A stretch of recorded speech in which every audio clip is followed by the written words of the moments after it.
How are you guys doing? This is Ryan. Welcome back to the channel. In this week's video, I want to talk about Tucker Carlson citing fear in Bitcoin and also citing Bitcoin Jesus and also somewhat Bitcoin skeptic Roger Ver. Sorry, it's been a minute for some videos. Been just very busy at work, but we are getting it done. So Tucker Carlson has really stepped aside from the mainstream. Obviously, he got let go from Fox News, and now has been probably most notably lately just critical of the regime stance and not being like pro-America first is the way I understand it. And we can jump down that whole rabbit hole if you like, because it's truly fascinating, the temperature that's going on in the United States right now, and being a lot more skeptical of these foreign affairs and the alliance with the state of Israel, this thing that we've always grown up with. That's, we must support Israel.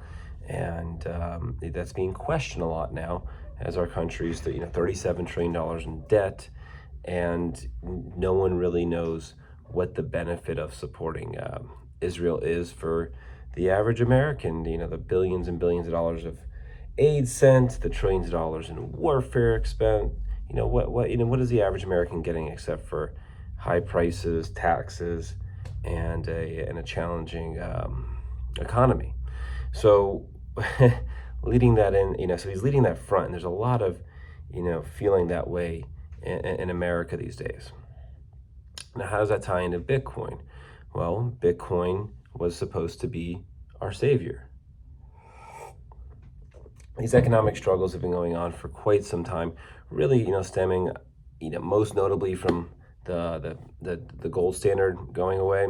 And you've seen this large division in classes, like the American middle class, has really been stretched, and where now there's a lot of rich people, and then there's a growing set of, poor people that are poor that don't even know it yet. They think they're pulling in a decent salary, but inflation is just continuously eroding at their standard of living and where their life's at. So Bitcoin, was set to be the answer. Roger just settled his $48 million case with the federal government, and Roger was also on Tucker Carlson's show.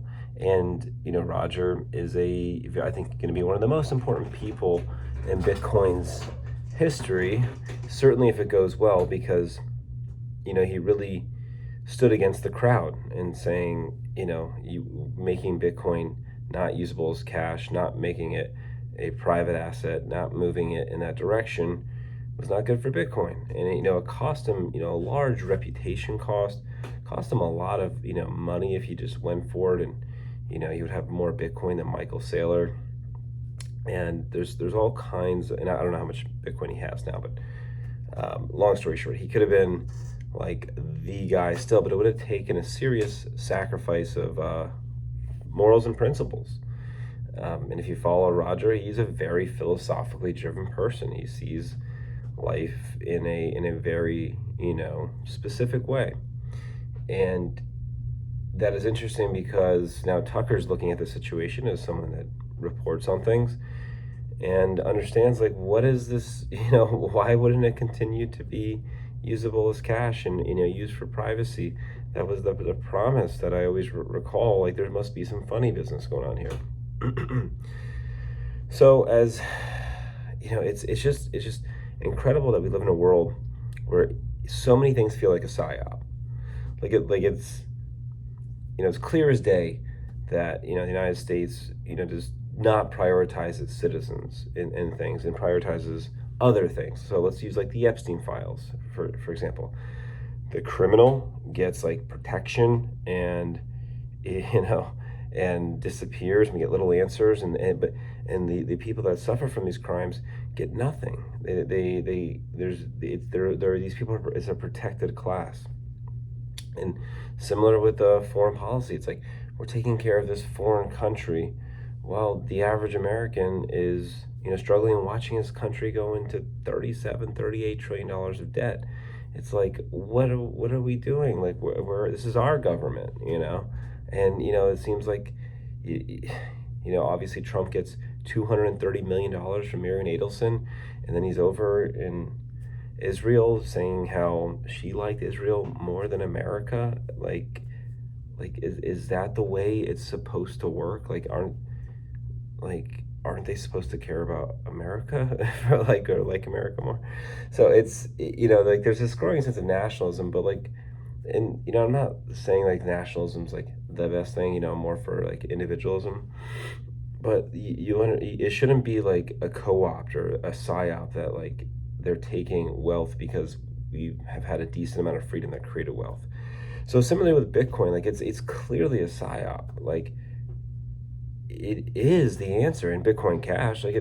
It's fulfilling, what Tucker said he liked about Bitcoin or was hopeful about Bitcoin or the idea of Bitcoin, and that's still possible. So I think, these psyops tend to unravel throughout time, and the population just gets too mad and is looking for answers. So it's very interesting to see that, we can go back to, eventually the public hopefully does get their answers on Epstein, as I mentioned. Hopefully the public gets their answers on prioritizing their country over another country. And then hopefully with Bitcoin, they prioritize usability and privacy for the users. Instead, everything is for like elitism. It's protect the elites that, had sexual crimes, protect the state of Israel and the elitists that, have the control of that apparatus. And then protect, the people that have infiltrated Bitcoin and the wealthy people that just hodl it for now. And then, but you see all these things unravel. Hopefully we get the justice with the Epstein case. Hopefully America prioritizes its citizens. It's going to take a movement from the people.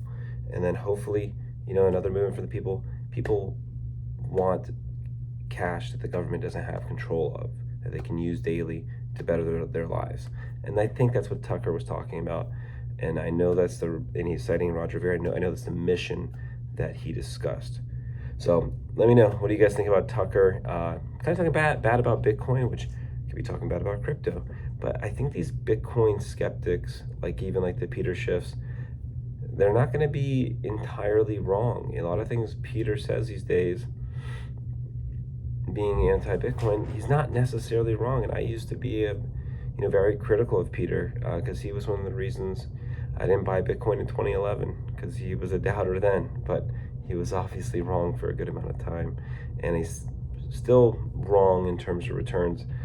But overall, the ethos of Bitcoin is dead in that coin. And Jack Dorsey, to me, I got to talk about Jack Dorsey briefly. But Jack Dorsey is a very confusing person to me, because he talks like he's an anarchist. He's a very powerful man and loves Bitcoin and is trying to integrate it in his companies. And I don't know, it's and he's fearful that Bitcoin's not used as cash, it'll just disappear as this idea. And he's correct, but the vehicle he's looking at, I don't know, if he's just not studying, the real topic, if he thinks Lightning is really going to be the answer in custodian accounts, and if you're an anarchist, and that I think his profile is no state's the best state or something, pushing people into accounts and having the IRS be all over crypto like they are now. He's a very confusing person, and I think he'd be a really good person to get on our side. I don't know how to do it, but Jack, I know a lot of people lost a lot of faith in you with Twitter. You're very confusing to me. I've been somewhat hopeful, maybe he'll see the light, but not yet. So anyways, enjoy the video, give it a thumbs up, subscribe to the channel for future content, leave a comment below letting me know what you think about Tucker Carlson's comments, and bring in Roger Ver.